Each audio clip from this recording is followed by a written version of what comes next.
During recent years, we have seen the rise of police brutality in mainstream media.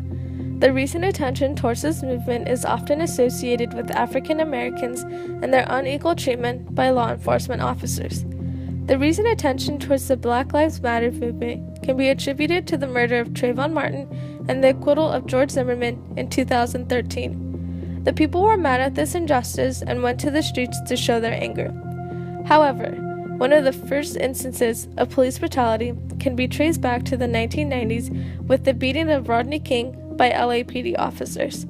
The recent attention towards this movement and other similar instances of police brutality towards the Black community provoked my research question about the correlation between race, police brutality, and high imprisonment rates. To look at the stem of this issue, I wanted to look at the bias that police have towards the African American community. Cassandra Traney, a professor at Louisiana State University, notes how the media portrays African Americans as aggressive characters with criminal-like tendencies. Thus, this negative and unrealistic stereotype creates already an unequal playing field for this community.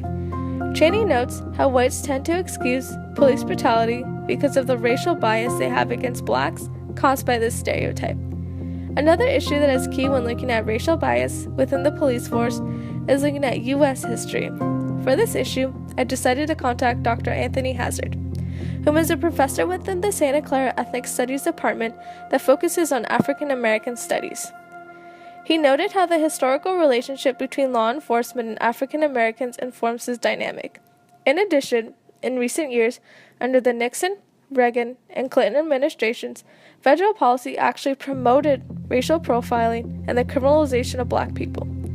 Local jurisdictions in the 1970s, 80s, and 90s also promoted racial profiling, stop and frisk, and the criminalization of drug abuse from Los Angeles to Oakland to Baltimore, D.C., and New York City.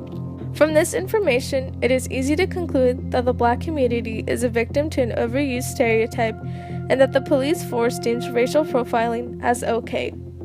Another important factor to look at why the African American community is an easy target for arrest is to look at their neighborhoods. Black communities, along with other minority communities, often find themselves living in underrepresented and poor neighborhoods. Another one of my sources, by Devin Carbato, who is a professor of law at UCLA, points at this inequality. He notes how the poor neighborhoods Black communities often live in are constantly surveillanced due to the high crime rate. Hazard was also able to note of this. Class plays a huge role in police brutality. It is true that poor communities of color are more vigorously policed and surveillance, which then leads to more frequent encounters with law enforcement. It is also true that drug use and abuse and other criminal activities are more closely surveillanced in socioeconomically challenged neighborhoods, which again reinforces the criminalization of those communities.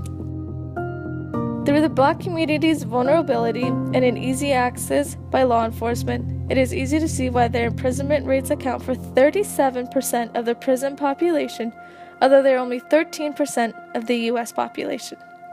Looking back at the Trayvon Martin case, many people were outraged at Zimmerman for shooting Martin. His reasoning was the black hoodie he was wearing deemed him suspicious. The same ideology that Zimmerman used can be described as shooter bias. Carbato notes how in the study, the subjects were asked to shoot images of men holding violent objects and to not shoot those images not holding violent objects. The study found that participants were more likely to shoot blacks with violent objects than whites, and to not shoot whites without guns than blacks. From this test, it is easy to conclude that this bias is entrenched in the police force and that this bias will result in an unlawful killing such as the one by Trayvon Martin. In many cases, the law enforcement officer involved in a case involving a fatal shooting receives minimal punishment. Channing notes between 2009 and 10, there are 5,986 reports of police misconduct. Of those over 5,000 reports, 382 fatalities were linked to police misconduct. What's alarming here is not the over 300 fatalities, but the consequences the cops had to face. Only 33% of officers went through to convictions, and the average time spent in jail was only 14 months. These consequences are very minimal concerning the police's act of a racial bias that resulted in wrongful consequences. In more cases than not, these consequences are the most severe, showing the lack of importance the police force considers this issue. With my interview with Dr. Hazard, he noted the solutions to stop police brutality. Training law enforcement officials in de-escalation techniques, meaning using violence and firearms as an absolute last resort, along with racial bias training. Law enforcement should be trained to understand the historical realities of perceptions of criminality and race, and how implicit racial bias is very common amongst most Americans, according to the latest research. In addition, and this is more of a social remedy, law enforcement officers should be required to live within the communities that they police. Close human interaction strengthens the possibility of police officers feeling more invested in the communities while promoting the very humanity of those that they police.